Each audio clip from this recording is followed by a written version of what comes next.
the crazy EV guy, and he hates electric cars. Electric cars suck, and they're soulless. The highest selling electric car manufacturer is BYD. I was shocked, that.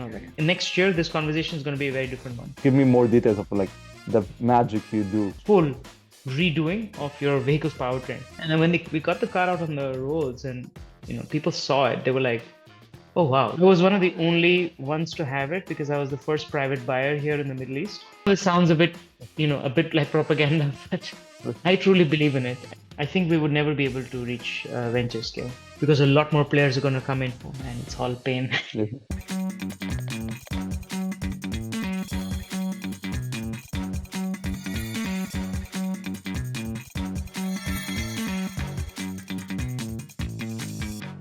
Hey everyone, welcome to a new episode of the AI-Based Business Show, the show where you best learn about business, entrepreneurship, tech, and startups.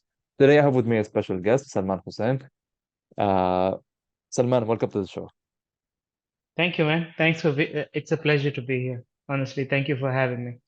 Man, usually I don't like to introduce my guests. I like them to introduce themselves because they do a better job of this. So, who is Salman? Uh, I mean, I guess at the moment, the crazy EV guy is what you could call it. Okay. This is my third startup doing electric vehicles. I started off with a couple of companies, all based out in the UAE. Wow. Currently, I'm the co-founder and CEO of Fuse. And what we do in the UAE is we convert traditional vehicles from petrol to electric. We're working on quite a few projects at the moment. Uh, a lot of them are classic cars, but we do also a lot of quite niche projects. So, we have a lot of sectors that we're working in. Pretty exciting stuff. And, I think I'm glad to share this passion and enthusiasm with whoever I meet. Salman, where did this passion start? Like, when did you start this EV world, mechanical world? When did all that happen? At what age or at what moment in time? We always like to talk about our childhood, right? So when I was 5 years old, but no, but actually, I had a penchant for breaking a lot of my remote control cars. I Okay. I really do, and all of them were. We didn't have that kind of cash to have like little engines because Right. nowadays with the hobby people, you even get the little nitrous fuel you put them in. We just had those battery control ones. I used to try breaking them down, and yeah, you always be a mess. I was always fascinated with automotive, but my kind of um, career didn't take that turn, I guess. So when I graduated in 2010, I joined the family business, which is in construction, Okay. and it was and I got to do some pretty cool things. I mean, I've done like some civil engineering work there. Uh, I've designed a lot of like really unique glass structures, but I think the itch was just, not being scratched. Okay. So I was fortunate enough to meet my old at this point ex-colleague and still a good friend, Kyle Weber. This is in 2018, and we were at a charging station together with the same car. And I was Oh, like, wow. wow, that you never see this car. So at that time, I was driving something called a Renault Zoe. I was one of the only ones to have it because I was the first private buyer here in the Middle East Okay. for this. He had gotten it as a rental from somewhere. So I was shocked, like, how was this guy driving this car? And so then we kind of bonded over this one weird thing.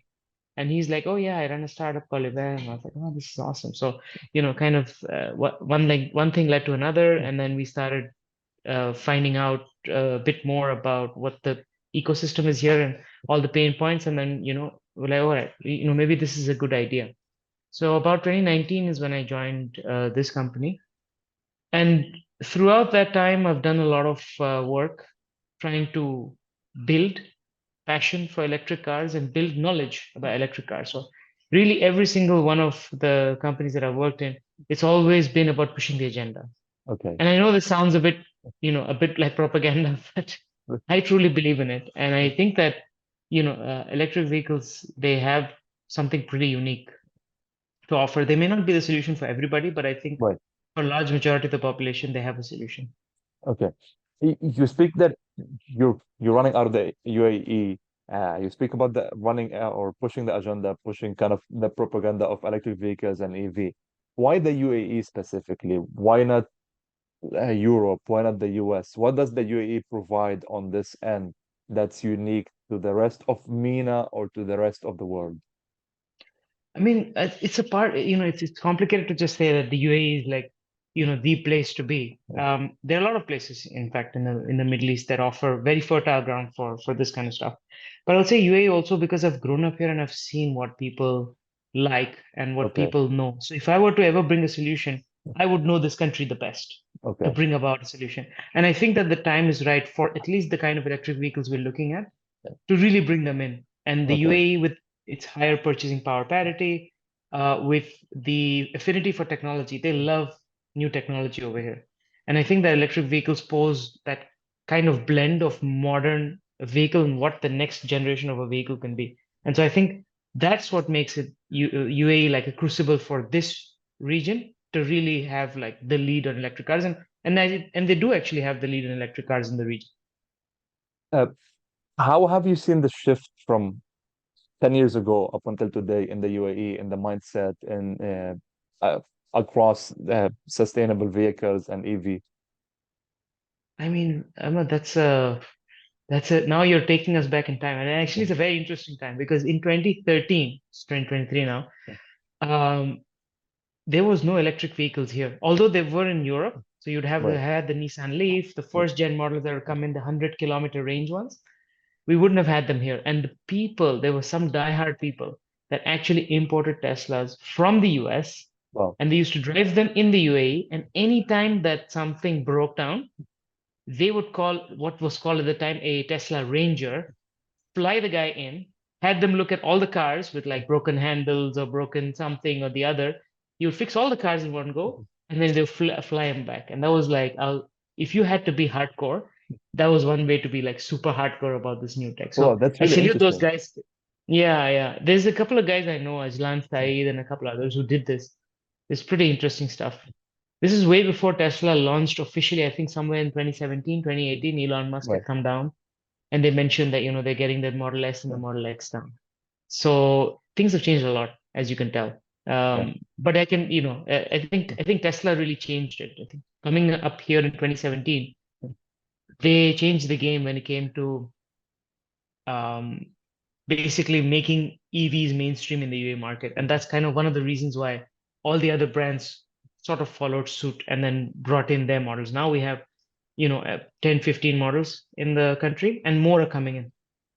Why do you think Elon Musk made that move into the UAE and like what do you think was his trigger or why did he choose that move? I think for him, I look at I go back and I think the kind of countries that it looks ripe for disruption. And I think that UAE is one of those countries that's ripe for disruption, especially in mobility. And the reason Right. why is because similar to Norway, if you look at Norway, it's a country that has oil wealth. It's a country that's trying to diversify its income, revenue, and its portfolio, especially when it comes to the country's investments. And if you look at Norway as well, the people are quite well off because the government, puts on a lot of subsidies, makes it very beneficial. In Norway, I mean, I think more than half the new cars sold are now EV. They've pushed it really hard. And I think that if you look at the UAE, it kind of resembles a lot of those things. So you have the high purchasing power parity, you have the government that subsidizes a lot of things for the citizens. You have this need to have something really cool. And I think that all of those factors played out so well and went, you know what, that actually, Tesla actually makes a lot of sense. And so I think all of those players, and indeed, if you look at it now, you see Model Ys everywhere. They're apparently the best selling car in the world now. They've beat the Toyota Corolla. Right. Wow. Fuse. You're a co-founder of Fuse. How did it start? Like, where did the idea come from? What, like, if I was sitting there, I was a fly on the wall when the conversation was happening, what would have I heard about starting Fuse and co-founding Fuse? It's a good one actually, because it felt like it was a conversation, like a long-term conversation. So it's a friend of mine, we've been friends for more than 10 years now. And I was just discussing, this idea that I had with him because I always love car conversions.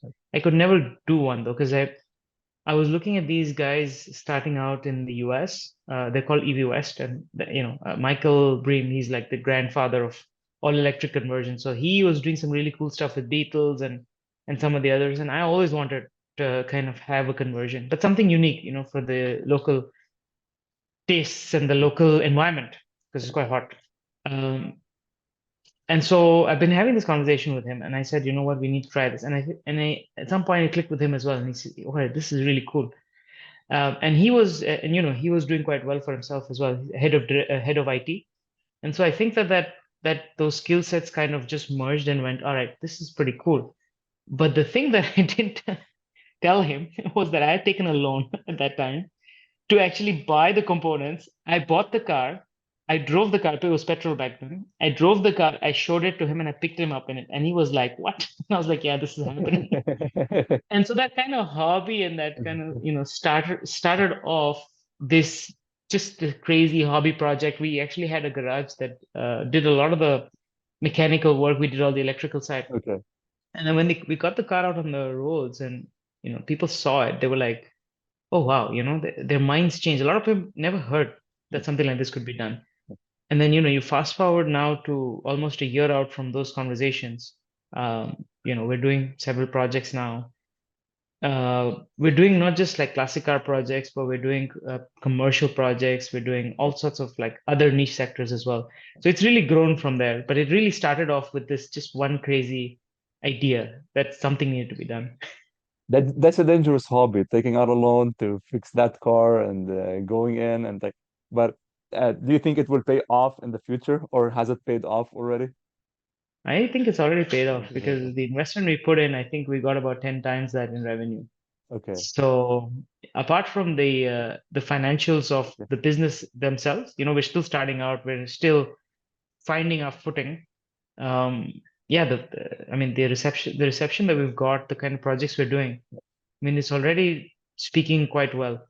We're Right. not just we're not just targeting the classic car market now. It seems that we're targeting a few more things because the technology is common amongst everybody. Okay.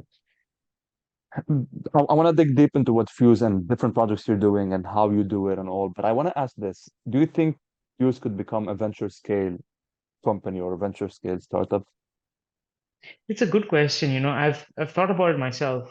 If we were to keep it like to the niche vehicles, one-offs that take like a month or 2 months to do, I think we would never be able to reach venture scale. Okay. But what we've been seeing now is that there is a lot of appetite for fleets to decarbonize.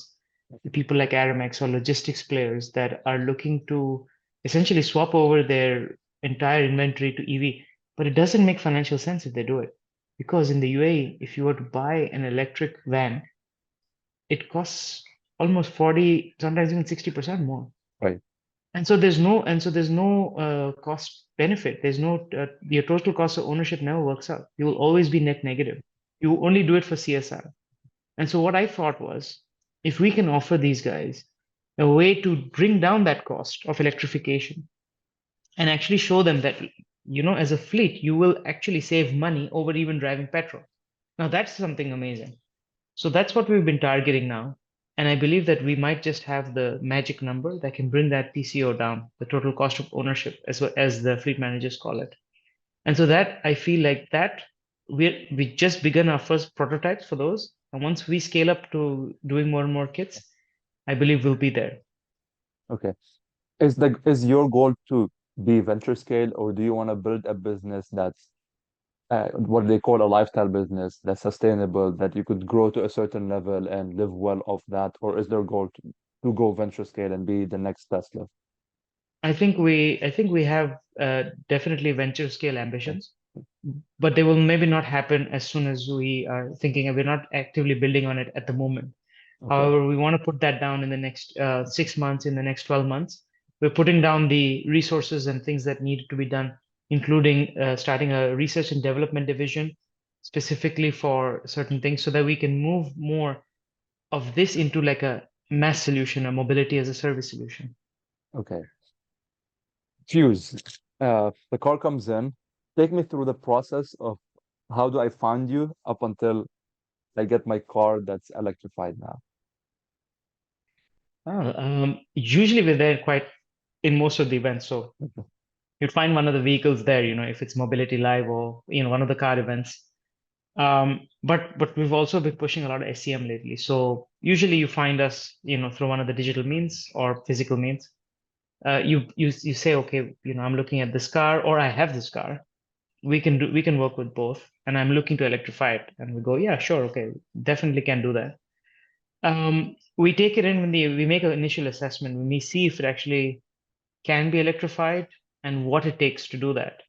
And so we go, all right, but this is what your proposed system would look like. This is the cost of it.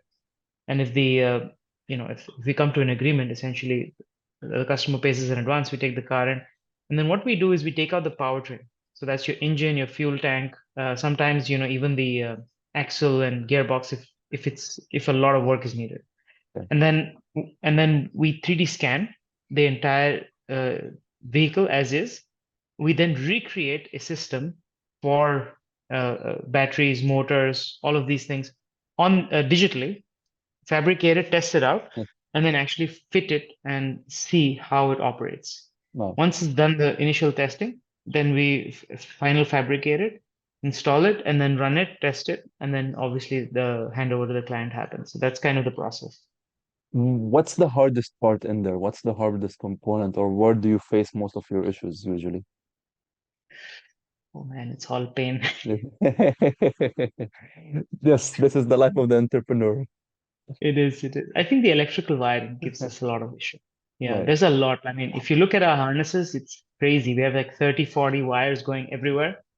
And then more so if you're trying to like do some digital work as well. So it's uh yeah, getting that right, getting the programming on the motor controllers right, and getting them to perform as intended. It's a bit tricky, but we're getting there. right. How ma uh, how big is your team? Who's doing what? Uh, if you could go into these type of kind of details. Well, so currently it's me and my co-founder as Okay, the core of the business. We okay, have a small team of technicians. I think we're essentially one, but like we have another couple of people that come in from outside, and we're right. hiring a couple more. And then we obviously have the admin staff. So we have an Right. accountant who part-times with us. So the team is about six, And, seven people and at kind of this point. the reason I'm asking is I want to know like the knowledge of technical of the technicians working on such projects. How available is it in the UAE, or like what like how do people get this knowledge of working on transforming a car from a petrol vehicle to a electrical vehicle? Simply this, there is none. Okay. Actually, we're pushing this a lot. We have connections with a lot of universities for internships. So we actively train a lot of students here so that they get interested in engineering, Okay. especially automotive. Because Okay. there's not a lot of vehicle manufacturing here. Right. Yeah, and this is kind of what was my question. Like how are you like getting this interest to find, because if you want to grow, you need more technicians, you need to work on bigger projects. So this is why I'm like, okay, where does the talent come from, or how are you sourcing your Yeah. talent in the UAE? At the moment, talent in the UAE is definitely for us a bit of a challenge. So a lot of the talent comes in from outside, and then what we try to do is we try to hire for the simpler tasks, for the junior engineers, we try to hire them in locally and then train them as interns or train them as like juniors so that they can Right, take up the work and then learn it. right, Um, yeah, we've had people come in from AUS. We've had people come in from some other universities as well locally to be able to help that. So it's kind of we're trying to kind of build an ecosystem where at least they get the training, and then they're able to perform at the job, and then hopefully have their own automotive startup in the future. okay. You said you started with classic cars. Now you're doing different projects. Can you talk about these different projects? And a question that comes to mind, let's say I have a Range Rover, because it's my favorite car. I want to turn it into an electric one, and I come up to you. Would you be able to do that project? Or let's say I have a uh, uh, whatever car you could think of. Like, could you do any car, transform that into an electrical vehicle, or are you still limited? Talk to me a little bit about this. It's an interesting question. See, a lot of the classic cars are easy because they're Okay, simple. right. Mechanically, they're complicated, but then electrically, they're simple. So the more electrically complicated a vehicle gets, the more effort it takes to be able to convert it. And so Right. it may not make sense. I could say, yes, I can do a Okay. modern Range Rover, but those are actually built around the engine. And so Okay. converting one of those would involve so much work that the cost might not be worth it unless Okay. somebody's really passionate about that particular Range Rover. But older Range Rovers are actually they're quite common. They're done quite often. 80s, Okay. 70s. There's Okay. somebody here in the UAE doing it actually. Wow. Okay. Yeah, and then yeah, speaking about sort of the other thing that you spoke about, which is beyond classic cars, you're looking at commercial. It kind of makes sense if you're looking at low duty vehicles. So a lot of vehicles, they tend not to do like over 100, 150 kilometers in a day. And those kind of vehicles, it makes a lot of sense to convert them to EV because um, essentially the cost to do it is not a lot. And then you can get the duty cycles out of it to be able to make the business case for these Right. managers. So we're doing a Toyota Hilux at the moment. And then we're also doing actually a 4x4 uh, electric vehicle. It's about 300 horsepower. It's pretty unique. Both of these, unfortunately, the clients, we're working under sort of confidentiality, so there's not Okay. much more I can talk Okay. about it. Okay. But it is pretty interesting that we've been able to do some very different projects, and we've even developed the interface for one of them, so that the essentially what you're seeing is like a touchscreen interface. Okay. I wanted to go to kind of some of the problems or some what like people say electric vehicles, not a lot of charging stations. Like if you transform a vehicle into an electric vehicle, where do they charge it? Is it adaptable to a Tesla charger? Do they need to have a own electrical charge? How do the logistics go? Um, Actually, all of the vehicles that usually are brought into the UAE, they work with the Teslas, they work with the European Type 2 standard. Okay. Okay. And so all of the vehicles, including Tesla, brought here, always use the Type 2 or Type 2 CCS, which is the fast charging standard. And we comply with exactly those. So you can take these vehicles to any of the charging stations, they should work. Okay. Are charging stations available all over the UAE? Like how hard like because sometimes in my head when I'm let's say I want to buy a Tesla, I'm like, okay, I have this drive. I don't know if there's charging stations available. Talk to me about the logistics in the UAE in general of how easy is it to drive an electric car or how hard it is. Is it still more cost effective to drive a petrol car than an electric car? Is it harder to drive an electric car than a petroleum car? Well, I'll have to split this argument actually to all EVs and then Teslas, Okay. because Okay. Teslas have their own fast charging system called superchargers. Okay. And on those superchargers, the key difference is not a lot of commercial taxi operators can use those. So they're limited and restricted. That makes a big difference because a lot of these, we're having some amazing uptake in the UAE. I'll say that out of the bat. The government is very on board. They've put down a lot of Tesla taxis, for limousines for airport and regular cars. But sometimes what happens is that they're busy fast charging these vehicles, so they end up taking up a lot of the public charging stations. So when you and I are trying to make a trip, you find that they're there usually for the entire charge cycle. So the public charging network is usually meant to top you up until you reach your destination. What Okay. ends up happening is you find it a little bit difficult to get it, and it's definitely a challenge. But it's something that I think the government is very aware of. And so they're trying to focus on more solutions, especially just now. They launched a national strategy where private companies can start putting down public stations. And I believe Okay. that just announced a few days ago will really change the entire image of electric vehicle charging infrastructure because a lot more players are going to come in very, very quickly. So next year, this conversation is going to be a very different one. Okay. And what are the trends you see that you could build on, like as views? What are trends you see that you could build on, or that could push you to accelerate and grow more? I think definitely there's a push on micro mobility, and a lot of Okay, solutions for this entire region are not focused on trying to solve for last mile delivery. A lot right. of we use delivery for a lot of things, Okay, and I unfortunately it still is. I for one way or the other, it's there's this need for it to be done with human riders, but the way that we do it currently is not, in my opinion, not effective because okay, two wheels, extreme heat outside. okay, I think that there's a way that those last mile mobility can benefit both from electric mobility with swappable batteries and to have a better protection for these riders. And I think that that solution is one that I believe is relevant to the entire region. That's something that Fuse, as a powertrain manufacturer, and Fuse also as a conversion manufacturer, can really work on.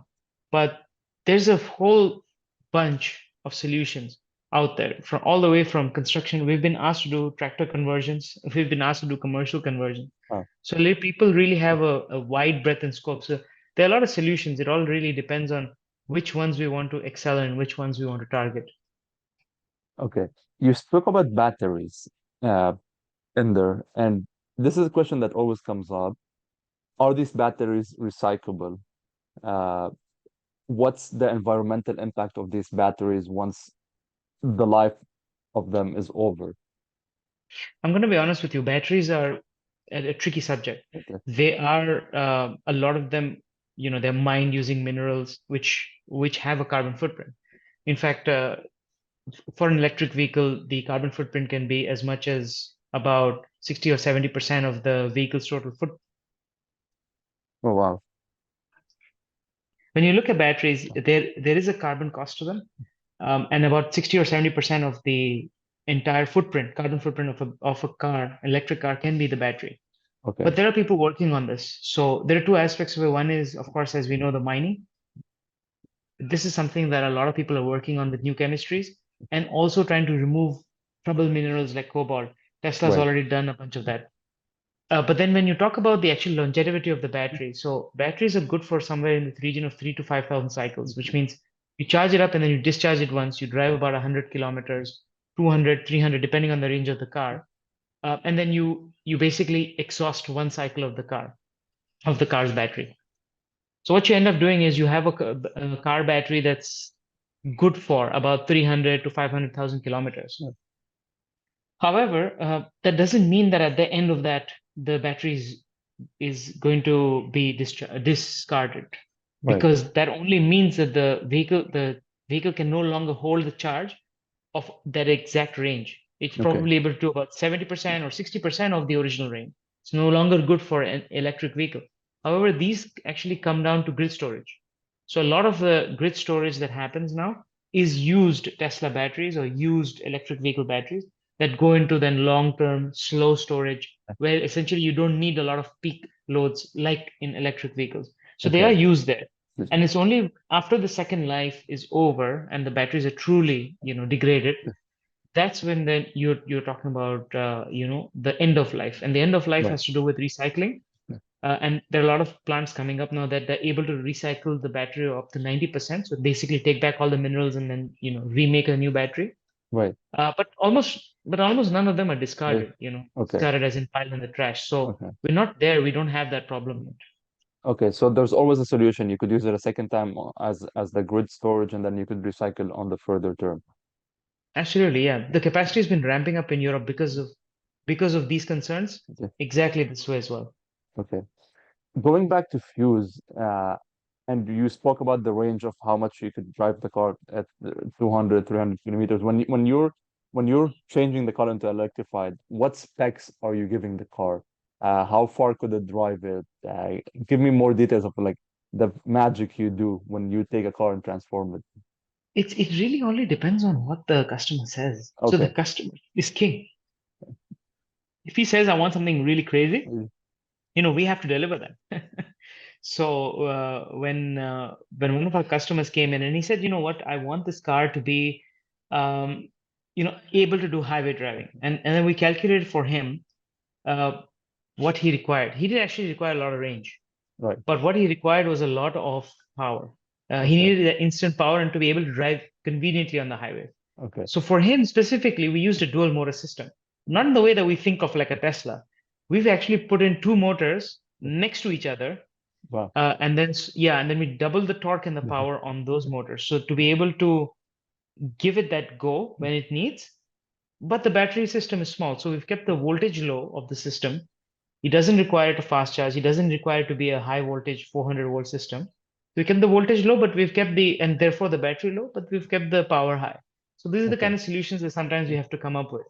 Pretty unique ones, I think, for most of them, but it is basically dependent on what the customer wants. Okay. And how long does the process take you? Like I bring my car, can I pick it up next week, next month? 10 days, 14 days? What's your typical time frame? I wish it was 1 week. Um, so a lot of work goes into when Okay. we get the vehicle in.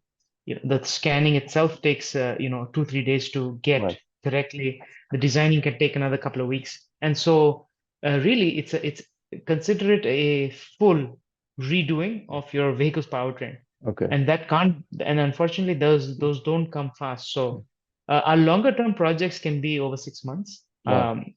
Yeah, stuff that really involves Okay. cutting in and amending a lot of things in the cars. Usually in classic Yeah. cars, there's a lot of rusted components, a lot of strengthening that's needed as well as the normal work. Shorter term projects can take like 3 to 4 months. And Okay. then, yeah, and then if we've done the exact same vehicle before and we have the drawings and the requirements for the customers the same, I mean, it can be done in less than a month as well. So you're really looking at weeks at that point of time. Okay. But the Uh, eventual idea is to kind of move into something that can be done in like half a day okay. with This ready is the kits. question. This is the question. How do you plan on getting down from 6 months to half a day?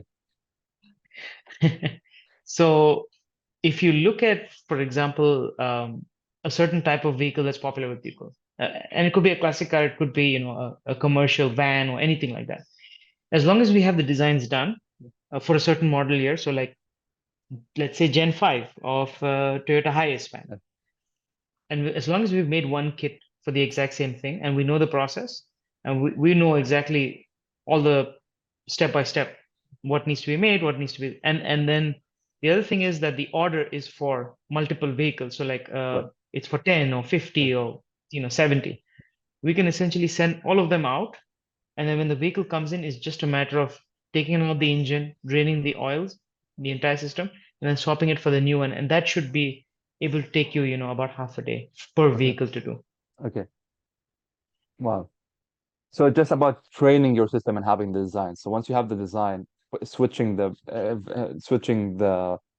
engine to an electrical engine is a matter of Yeah, just how think think how, if you like to have an analogy, is how Ford, did his assembly line system back in right, the 1900s.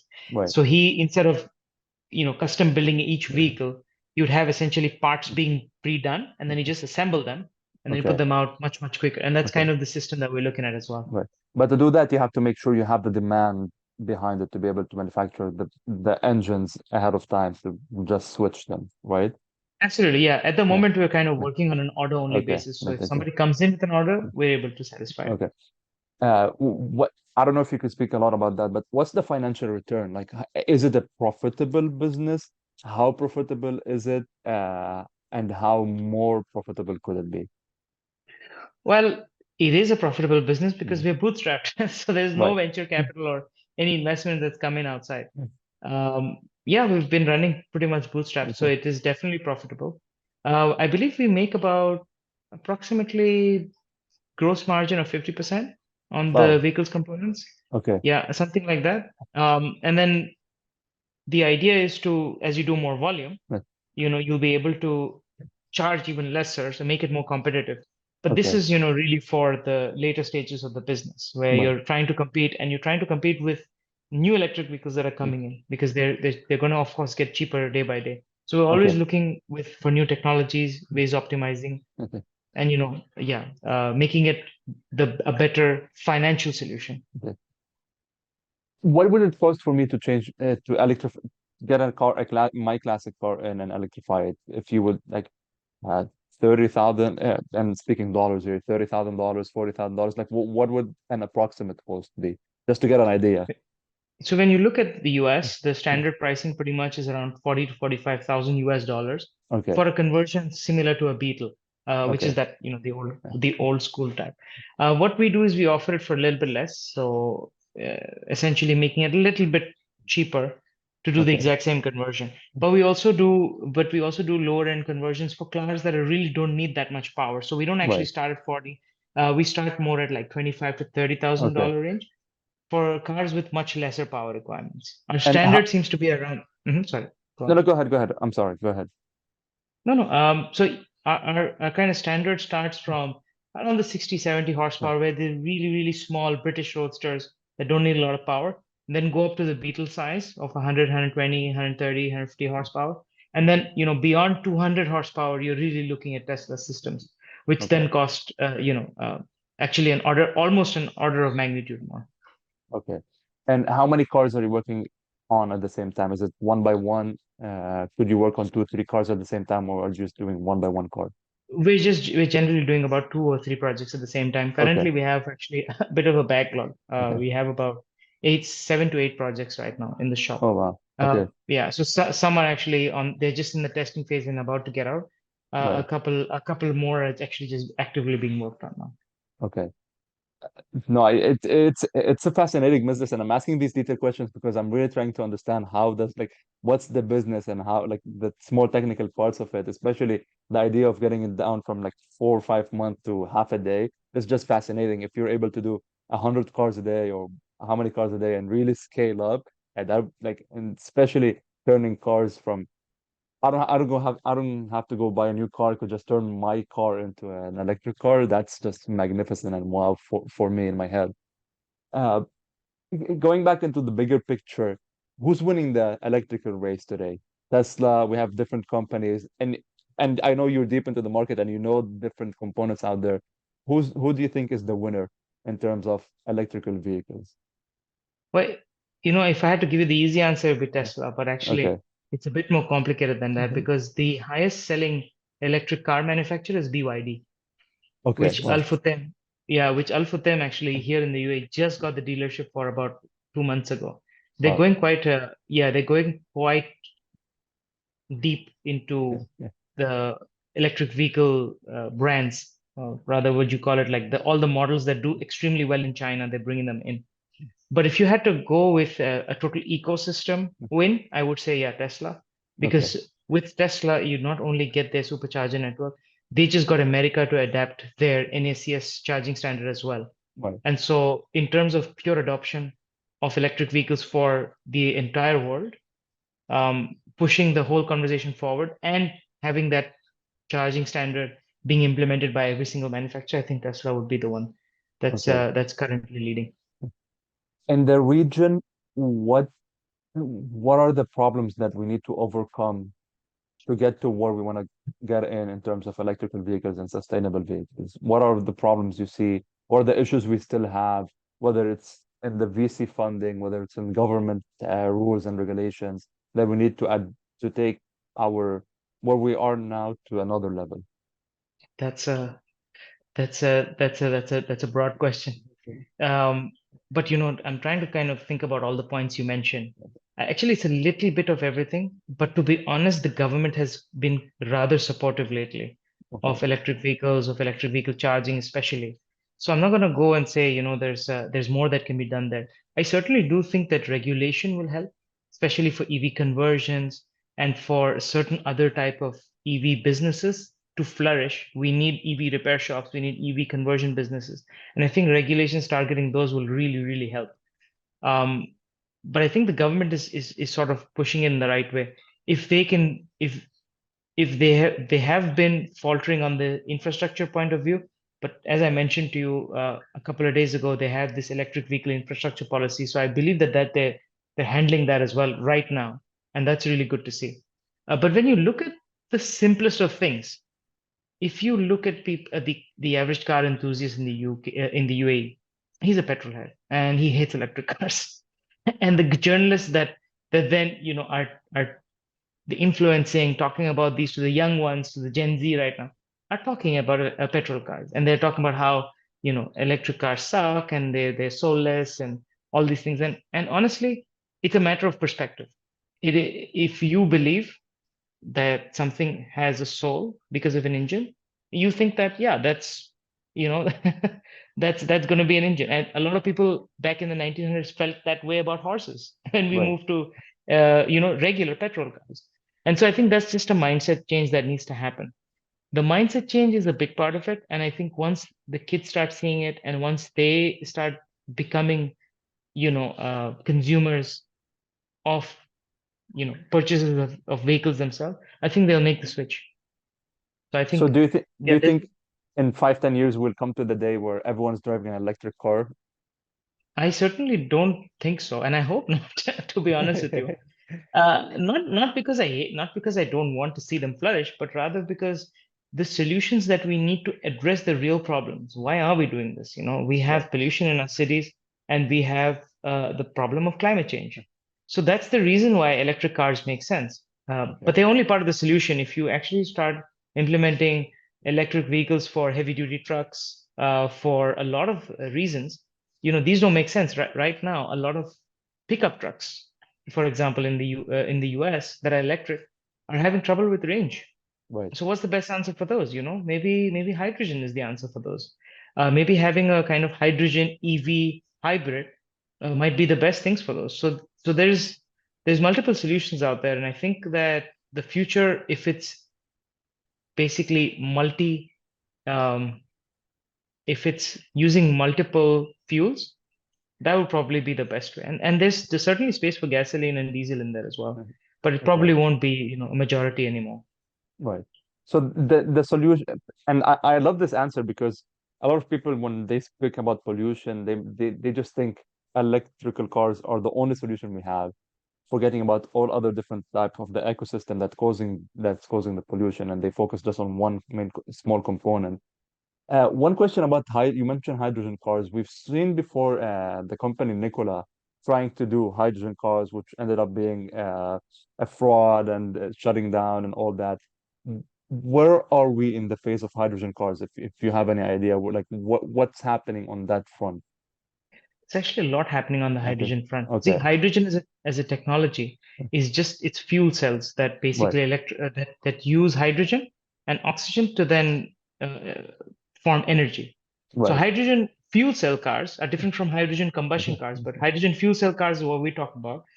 Those are essentially electric cars because when you're just changing a battery for a fuel cell that's being fed with hydrogen. But Right. the output of both of those is electricity, and they both Okay. power electric motors. And so the system in general works. We have the Toyota Mirai, we have the Hyundai Nexo, we have a lot of cars that actually, they work quite well running on hydrogen. The problems with hydrogen is actually the fuel, not exactly the vehicle or the technology. So even though we have Nikola that has been claiming a few things, the underlying technology actually works. Toyota has proved it. I've driven a hydrogen car myself, and I think it's Okay. pretty Wow. cool. But it's going to come down to how you're going to produce it and how you're going to be able to sufficiently transport it because there's a lot of losses in the cycle. And as long as we can't address that, we're always going to be quite expensive. And expense is the thing that is currently limiting hydrogen production. Right. In the US, it's currently at like 12 or 10 or to $15 per kilogram. That needs to come down a lot. Right. Um, Salman, one last question. If today you had all the money in the world, you have an unlimited fund, what would be one life mission problem that you would want to solve for the rest of your life? That's a good question. I think I'm quite passionate about electrification, I'll be honest with you, Okay. and seeing pollution removed from the roads. So I think one of my main goals is to see all of the cities depolluted because we're all moving towards cities. Right. Urbanism is something that's happening the world over. And living in these spaces, it becomes very clear that you have to have a good quality of life. And I think in these regions, in Dubai, in certainly in big cities in the world, pollution, well-being of your body in terms of what you're exposed to. I think that's a big deal. So I think my main goal has always been to improve the quality of life, to improve air quality, to improve food quality, all of these things. I think that's something that I would kind of embark on as a mission. Salman, I just want to say this was a fascinating episode. The wealth of knowledge we have is just amazing. I really I'm glad I was able to sit down with you and just speak about all of this. And I think everyone who's going to listen to this episode is going to be, wow, the wealth of knowledge you have, deep in the technology and what you're doing is just magnificent and amazing. I wish you all the success. Uh, where could people find more of what you're doing? How could people follow more of what's happening in the world of moving vehicles from petrol to electrical? How could people follow more of what you're doing? And like any links you want to plug in, feel free to do so. Well, you can follow us on fuse.ae. We have our social media handle as well, fuse_ae on Instagram, or you can email me at shussain@fuse.ae. These are available on the website. But I have to say that it's been an honor being on your podcast as well. I mean, hearing all you have to say and the questions that you have, I think that helps the conversation as well. So I really am glad to have spent this time No, and interacting and kind of talking about it. and hopefully in another year or two, when you're able to do these cars in under in half a day, I want to have you back and ask how was the process and the whole uh, kind of journey of getting there too. So hopefully in another year we could have this podcast again and speak about all the cool stuff you're doing again. I hope so. I hope so too, man. Salman, again, thank you for being here. But thank you so much, Ahmad, as well. And yeah, it's my pleasure.